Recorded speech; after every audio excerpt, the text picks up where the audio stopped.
और आगे बढ़ते हैं और अपनी लर्निंग में, अपनी सीखने में एक और गांठ जोड़ देते हैं, एक और नॉट लगाते हैं। ठीक है, सबसे पहले ये बता दूं, आप लोग जिस तरह से चीज़ों को सीख रहे हैं मुझे बहुत पसंद आ रहा है। आप लोग जिस तरह से ट्रेड्स कर रहे हैं वो मैं देख रहा हूँ कि आप लोग बहुत अच्छे से उन चीज़ों को इम्प्लीमेंट कर पा रहे हैं, एग्जीक्यूशन अच्छा है। ठीक है, तीसरी बात, जो भी आप लोगों को डाउट रह जाता है वो लोग आप लोग क्लियर कर रहे हैं, बहुत अच्छी बात है। जो लोग नए हैं और चीज़ों को देख रहे हैं, मैं आपको बता दूं, नीचे डिस्क्रिप्शन में आपको टेलीग्राम और व्हाट्सअप ग्रुप का लिंक मिल जाता है। ठीक है, उसको ज्वाइन कर लीजिए, वहाँ पर आपको सारे डिटेल्स, कॉन्टैक्ट डिटेल्स सब कुछ मिल जाते हैं। जो भी डाउट रह जाए वहाँ पूछ लीजिए, और जो मैं आपको सिखा रहा हूँ इससे रिलेटेड जो भी अपडेट होते हैं, कोई कोई स्टॉक मिल गया खरीदारी के लिए, जो हमारे ट्रेडर्स ट्रेड कर रहे हैं, वो सारी चीज़ें वहाँ पर अपडेट होती रहती हैं। तो वो सारी चीज़ें वहाँ पर आपको लर्निंग्स के लिए मिल जाएंगी, सीखने के लिए। और डेली कुछ ना कुछ सीखने के लिए मैं आपको कोट्स देता हूँ कि वो पढ़कर आप बहुत चीज़ें आपकी क्लैरिटी में आ जाती हैं। ठीक है, चलिए अब सीखते हैं।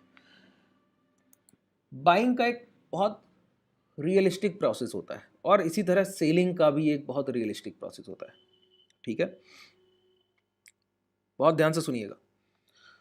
मैं सिर्फ प्राइजेक्शन से आपको एक ऐसा कॉन्सेप्ट अभी बता सकता हूं जिससे आप इंट्राडे ट्रेडिंग करें और किसी भी टाइम फ्रेम को ट्रेडिंग करें, या इन्वेस्टमेंट कर लें, या स्विंग में इक्विटी बाई करें। ये चारों तरीके से आप कहीं भी यूज़ करेंगे और आप फेलियर नहीं देख पाएंगे।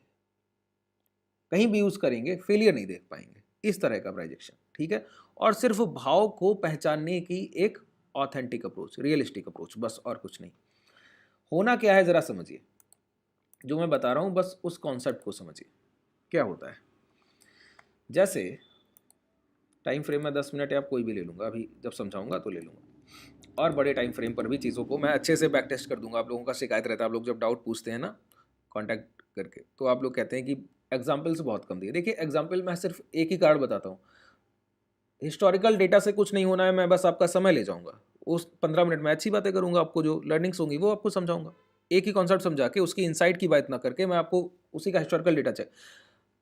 फर्क पड़ता है, लाइव मार्केट में जाके उसको ट्रेड कीजिए, एग्जीक्यूट कीजिए, दो तीन तीन गलतियां होंगी, चार, और फिर आप उसको आगे बढ़ जाएंगे। ठीक है, और ट्रेडिंग जर्नल बनाइए। कुछ लोग समझते हैं कि ट्रेडिंग बड़ी आसान, नहीं, एक ट्रेडिंग जर्नल बनाइए, एक डायरी बनाइए, उसमें डेट डाला कीजिए, और जो इंट्राडे में आपने ट्रेड किया वहां पर लिखा कीजिए। ट्रेडिंग जर्नल बहुत महत्वपूर्ण है। जो भी आपने एग्जीक्यूशन कर लिया ट्रेड का, उसके बाद जो जो आपके माइंड में बातें आ रही कि मैं सोच रहा था यहाँ पे निकलना है, यहाँ पर कॉस्ट पे निकल जाऊँ, या ट्रेड को होल्ड किया तो वो कॉस्ट पे आके आ गया, ये सारी चीज़ें जो भी आपके माइंड्स में थॉट आए वो सब लिखे। और कल जब 9:15 पे बाजार में बैठे तो कल जो जो आपने लिखा है उसको एक बार पढ़ लिया, तो जो कल गलतियां की आज होने से कम रह जाएंगी। और एक एक गलती इस तरह से स्किप होते होते आप देखिए कितना परफेक्शन आ जाता है एक समय पे। ट्रेडिंग जर्नल का महत्व नहीं समझते हैं आप लोग, रैंडम ट्रेड्स कर रहे हैं, कोई मतलब नहीं। जो अच्छी ट्रेड्स करते हैं ट्रेडर्स उनके लिए मतलब, एक दिन प्रॉफिटेबल होकर क्या होइएगा, 2 दिन प्रॉफिटेबल होकर क्या कर लीजिएगा। ट्रेडिंग लाइफ लॉन्ग करनी है। तरीका ये बनाइए, ऐसा पेशेंस डेवलप कीजिए कि मैं इंट्राडे में एक लिमिट रखिए कि 2 ट्रेड से ज़्यादा एग्जीक्यूट नहीं करूंगा, या फिर 3 ट्रेड से ज़्यादा। ये बहुत बेसिक चीज़ें हैं ट्रेडिंग की, क्लासेस में मैं ये सारी चीज़ें सिखाता हूँ। ठीक है, बहुत बेसिक चीज़ें बता रहा हूँ। ट्रेडिंग जर्नल बनाइए, उसमें ये सारी चीज़ें लिखिए, और देखिए धीरे धीरे कैसे आप परफेक्शन की तरफ बढ़ते हैं। अब समझिए, कहीं भी एक अच्छा बॉडी साइज कैंडल दिखे। अच्छा, बॉडी साइज कैंडल का फॉर्मेशन क्या क्या मतलब कहता है। ठीक है, पहले तो बॉडी साइज फॉर्मेशन को समझ लीजिए। एक कैंडल अगर रेड फॉर्मेशन है और इस तरह से बना है, तो बॉडी का हाईएस्ट पॉइंट ओपन है, लोएस्ट पॉइंट क्लोज है। अपर विक का हाई पूरे कैंडल का हाई, लोअर विक का लो पूरी कैंडल का लो। बात क्लियर हो गई, ओपन हाई लो क्लोज पता लग गए। तो बॉडी साइज क्या है, नेट बाइंग या नेट सेलिंग को दिखाता है। अगर ग्रीन कैंडल हो तो ये नेट बाइंग होगी, open to close. Green candle होगी तो नीचे ओपन होगा, ऊपर क्लोज होगा। रेड कैंडल है तो बॉडी का हाईएस्ट पॉइंट क्या है, ओपन है, और लोएस्ट पॉइंट क्लोज है। ठीक है, तो यहां पे जब भाव खुला, मान लेते हैं 100 पर खुला और 90 तक आ गया, तो कैंडल कैसा हुआ, बियरिश हुआ ना, बियरिश कैंडल हुआ। एक अच्छा फॉर्मेशन है क्या, नहीं, अच्छा फॉर्मेशन नहीं, बियरिश फॉर्मेशन। 10 रुपए की कुल बिकवाली दिखती है। अच्छा, ये बिकवाली हो गई, ठीक है, एक दिन आपने सेलिंग कर ली, मान ली आपकी बात, या किसी भी टाइम फ्रेम में 5 मिनट में आपने सेलिंग कर ली, मान ली आपकी बात। अब अगले 5 मिनट में भी आप सेलिंग कर दें तो आप बड़े सप्लायर हो गए कि नहीं हो गए। अगले 5 मिनट में भी मतलब बहुत बिकवाली कर दी आपने एक तरीके से। पिछले 5 मिनट में, उसके 5 मिनट में, उसके 5 मिनट में, या एक दिन 2 दिन, किसी भी टाइम फ्रेम में आप ट्रेड कर रहे हैं, 1 घंटे 2 घंटे 3 घंटे, कोई भी टाइम फ्रेम आप ट्रेड कर लीजिए, ठीक है। लेकिन मैं इससे थोड़ा सा उलट आपसे बात कर रहा हूँ। एक बॉडी साइज रेड कैंडल बना तो इसका मतलब है सेलर्स ने 10 रुपए की बिकवाली के एग्जाम्पल के तौर पर, अगर प्राइस 100 से 90 आ गया, इसके बावजूद इतनी बड़ी सेलिंग को देखकर अगर कोई खरीदार ना डरे, कोई बायर फियर में ना आए, और वो क्या करे, अगले दिन खरीदारी करे। खरीदारी कैसे करे, ये 90 की जो क्लोजिंग है अगले दिन प्राइस को ले जाए दोबारा 95 96 तक या 100 तक ही ले जाए, ठीक है, बिना डरे हुए। तो सोचिए, पिछले दिन अगर आपके सामने ही कोई प्राइस 100 रुपए गिरकर गया है और फिर आप अगले दिन उसको खरीदने की कोशिश करिएगा, डर की वजह से नहीं कीजिएगा। इतने बड़े सप्लायर के सामने कौन बाइंग क्रिएट करे, बड़ी बात होगी ना। उसके बावजूद कोई खरीदार आके यहां पर खरीदारी करे तो वो डेयरिंग बायर है, उसके पास बहुत हिम्मत है, या वो सोच रहा है कि इससे ज्यादा मैं खरीदारी कर सकता हूं, ऐसा ही कोई खरीदार होगा, ठीक है। और तीसरी बात, उसके पास कहीं ना कहीं जब 10 रुपए की कल बिकवाली आई थी और उसके बराबर ही कहीं ना कहीं दोबारा प्राइस को लेके जा रहा है, तो एक स्ट्रांग बायर का साइन हुआ कि नहीं हुआ। उसके पास पैसा भी बहुत ज्यादा है, कम से कम पिछले दिन की बराबरी, जितनी सप्लाई है उसके बराबर तो उसने डिमांड क्रिएट की ना, उतना ऊपर लेकर गया। तो सप्लाई के बाद उतनी डिमांड क्रिएट करना मतलब बड़ा बायर भी है, ठीक है। इतनी खरीदारी करने की कोशिश कर रहा है और अगले दिन प्राइस को ले गया 100 तक, लेकिन जब क्लोजिंग का समय आया तो सप्लायर के पास पैसा बहुत था, उसने दोबारा सप्लाई की, दोबारा से सेलिंग लाई और 100 का प्राइस दोबारा लाकर 90 क्लोज करा दिया। अब सोचिए क्या हुआ, ध्यान से सुनिए।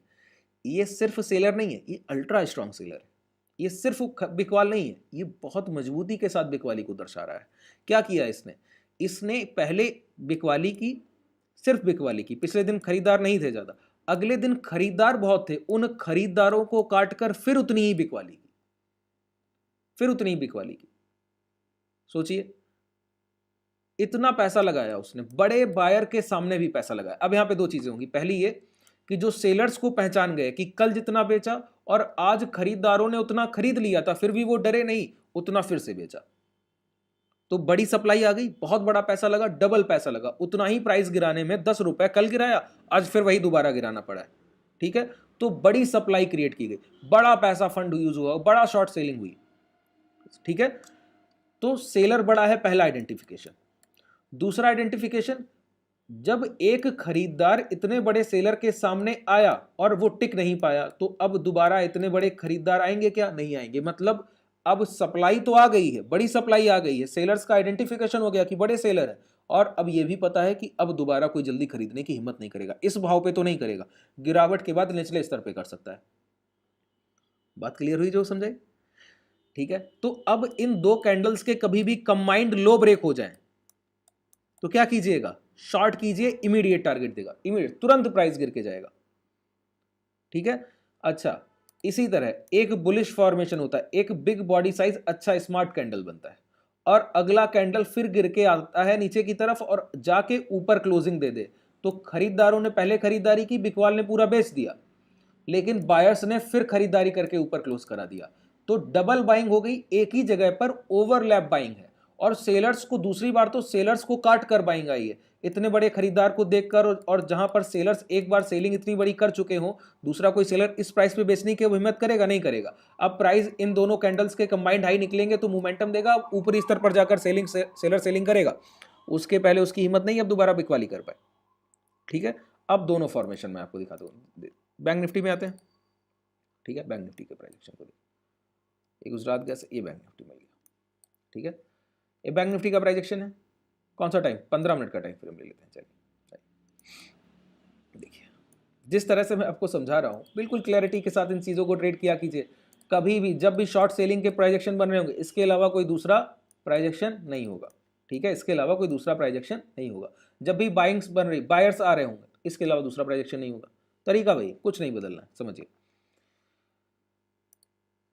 प्रीवियस डे लो ब्रेक हो गए, मतलब पिछले दिन की लास्ट खरीदारी के प्राइस को काट दिया गया, प्राइस नीचे आया, एक डोजी फॉर्मेशन के लो ब्रेक किए, मतलब फिर से सेलर्स ने एक बड़ी सेलिंग करने की कोशिश की, पहले सेलर्स ने एक बॉडी साइज कैंडल बनाया, अगली कैंडल में प्राइस ने कवर अप किया और पिछली कैंडल के ऊपर तक निकल गया, लेकिन क्लोज करने देखिए दोबारा वहीं आया, फॉर्मेशन क्या है, एक रेड बॉडी साइज कैंडल का फॉर्मेशन, बगल में एक बड़ा इन्वर्टेड हैमर।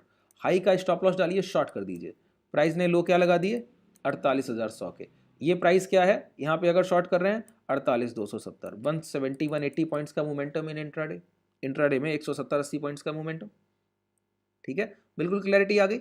यहाँ पर आ जाइए, जैसा प्राइस होगा, स्ट्रक्चर नहीं बदलते हैं। ठीक है, यहाँ पे देखिए, एक बॉडी साइज कैंडल, अगली कैंडल में इतनी खरीदारी हुई कि इससे दुगना चल के चला गया, सोचिए। ठीक है, और फिर ये लो ब्रेक शॉर्ट। प्राइस में यहां से कितनी गिरावट हो रही है बताइए, अब ये गिरावट हो रही है 48,450 से 100 तक।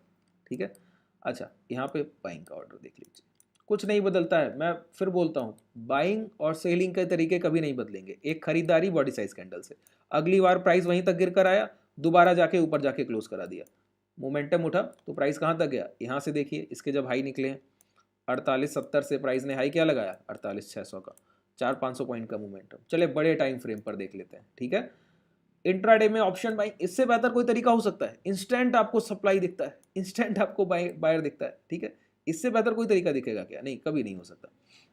अभी हम लोग निफ्टी को देख रहे थे, चलिए निफ्टी को, आप लोग बोलेंगे निफ्टी को नहीं देख रहे हैं, निफ्टी को देखते हैं।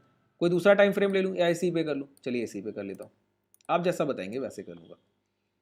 यहाँ पे देखिए, ये एक फॉर्मेशन, अगली कैंडल में प्राइस लगभग आधा गिर के है। अच्छा एक बात बता दूं, बॉडी साइज फॉर्मेशन है, बिग कैंडल है, मान लेते हैं ग्रीन कैंडल। ठीक है, और अगला कैंडल पूरा गिर के आए, इससे ज्यादा गिर के जाए, या फिर इसका आधा ही गिरे, कितना भी गिरे, बस गिरने के बाद क्लोजिंग ऊपर होनी चाहिए।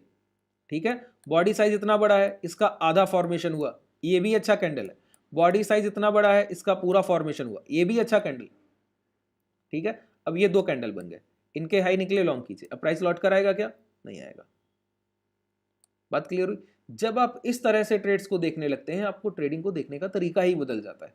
ठीक है, अब ये बिल्कुल लॉजिकल तरीका है कि नहीं? 2 घंटे के टाइम फ्रेम पे देख लीजिए, बिल्कुल कुछ अलग नहीं दिखता। किसी भी टाइम फ्रेम को ट्रेड करेंगे इस तरह के, हर टाइम फ्रेम पे आपको प्राइजेक्शन। ये 2 कैंडल्स को देख लीजिए, देखिए क्या है, एक कैंडल बॉडी साइज, अगला कैंडल गिर के आया, ऊपर जाके क्लोज किया, हाई के ऊपर लॉन्ग कर दीजिए। ये कैंडल बॉडी साइज, अगले के बाद नेक्स्ट कैंडल गिर के आया, ऊपर जाके क्लोज किया, हाई के बाद लॉन्ग कर दीजिए। जब जब फॉर्मेशन दिखेगा तो आप प्रॉफिटेबल होंगे, ये तय है।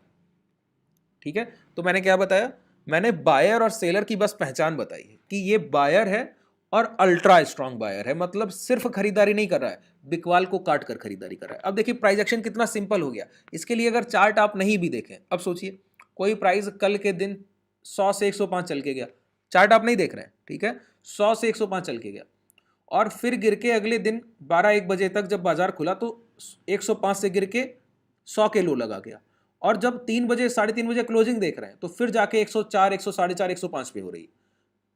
कल के दिन अवेयर रहिएगा, 105 निकलेगा, खरीदारी करेंगे। बात क्लियर हुई? तो चार्ट देखने की जरूरत रहेगी क्या? ये लॉजिकल प्राइजेक्शन है। प्राइजेक्शन का मतलब क्या है? जिस तरह से भाव एक्ट करता है, जिस तरह से उसका परफॉर्मेंस है, बस उसको पहचानना है। तो जब बायर इतने अच्छे हैं, वो सेलर आ रहा है उसको रुकने नहीं दे रहे हैं, तो उनके साथ खरीदारी करनी चाहिए कि नहीं चाहिए? इतना पैसा वो लगा रहे हैं, हम उनके पीछे पैसा लगाएंगे सर। ठीक है, सप्लाई भी ऐसे ही आ जाए, सिर्फ सेलर नहीं, अल्ट्रा स्ट्रॉन्ग सेलर, लो ब्रेक करे, शॉर्ट हो जाएगा प्राइस वहां से। ठीक है, बिल्कुल क्लियर हुआ कॉन्सेप्ट? कोई भी डाउट रह गया हो नीचे कमेंट सेक्शन में बता दीजिए। डिस्क्रिप्शन में आपको कॉन्टैक्ट डिटेल्स मिल जाएंगी, टेलीग्राम व्हाट्सअप चैनल का लिंक मिल जाएगा, वहां ज्वाइन कीजिएगा। इन्हीं कॉन्सेप्ट को मैं, जो भी ट्रेड्स होती हैं वहां पे मैं बताता हूँ कैसे होती।